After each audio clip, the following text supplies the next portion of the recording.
Hi everyone and welcome to my place. Have a look at these dear little baby roses.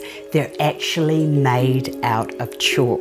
And the reason I have made these is I have a dear friend getting married very soon, and she's a little bit arty, and she has decided that her table is going to be blackboards. And I said, why blackboards? And she said, well, I want people to write little messages on the tables of, love and encouragement and words for the future, etc., etc. We looked at chalk and she couldn't find the colours that she wanted. Now, tip, her wedding colours are going to be this beautiful mint green, they're going to be pink, and they're going to be white. So I said to her, we're never going to get chalk that looks like that. I can make it. How about if I make it for you? Well, she loves me even more now because I've come up with the perfect solution. The chalk is so easy to make, and once you know how to make it, you'll have lovely times. If you've got kids and you want to project with them, this is fantastic. So you need some moulds. I'm using the roses because the rose mould, because she's going to actually be having roses in her bouquet. And of course we're going to have chalk rose on the table, which is a good idea. I'm also making her some little hearts because I just love those little hearts, they're so cute. And I think that the interplay of the two shapes will make a beautiful visual on the table. So I've got a heart shape and I've got the rose shape. I've got some paper on my work surface because it will be a little bit messy. Now I'm using poster paint in the colours of her to flow through with her wedding. You also need some plaster of Paris. You also need 2 half cups for measuring, and you need a couple of mixing bowls, and you also need a tablespoon. To begin, the first thing first is I'm going to put that onto the mould onto a heavy surface so that I don't make a mess. And you also need some water. So to start with, half a cup of water is the first measurement, and then into that you need to add 1 tablespoon of your poster paint or acrylic paint. What's happening here? Why is that doing that? Oh, we'll get rid of that wee lumpy bit. A tablespoon of your paint, which see why I put the paper down, because already I've made a mess. And then it's just a matter of, you need a stirring spoon, and then I have made a bit of a mess because I put too much into it, didn't I? Never mind. But you need to put the paint, mix the paint into the water. I didn't mean to be so messy here.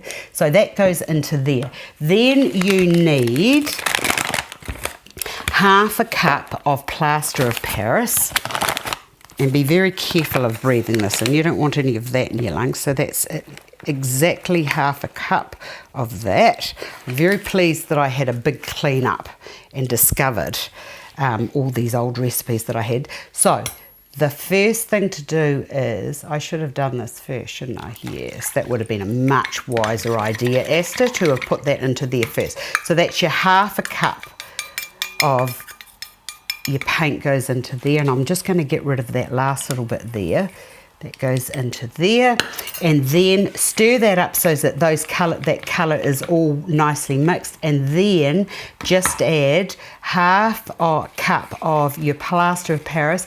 Give that a really good blend up so that there's no lumps in it at all. It takes just a few moments to just stir this up, and it's almost like a custard or a pancake consistency. And from this half cup, with these moulds that I've got over here, I'm just making sure that that's well mixed, and then that just gets poured into your moulds. And as I said, you should be able to get 2 roses out of your half a cup, or you can get 4 hearts, is what I discovered. So you just let that set, and I'll just put my little wee stirrer over that to make sure that the base is all flat, and then leave that. And the other thing I need you to know is that cold water works better than hot water when you're mixing them, and you just leave those for several hours until they are set. And then I put mine into the hot water cupboard so that they get hard. So from when you make them to using, you need to wait about 3 or 4 days. And let me just show you what it looks like. Ta-da! Where's my chalk? There's one. Oh, and I'll just put...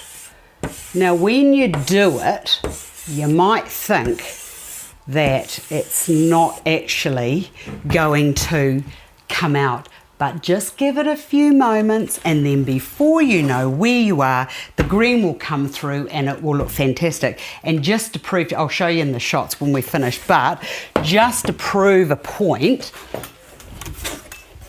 that's the other one I did. So when you look at it, you think to yourself, oh no, it's not working, but it does actually work. And I think here at Astar's Place, we're into being honest, and I am being honest when I say that it does work. So there you have it. Making your own chalk for your wedding could be just a great thing to do. And you know the other thing, get all your friends around and do them. Have a wee craft day in anticipation of the wedding ahead. Thanks for watching. I look forward to seeing you again another day.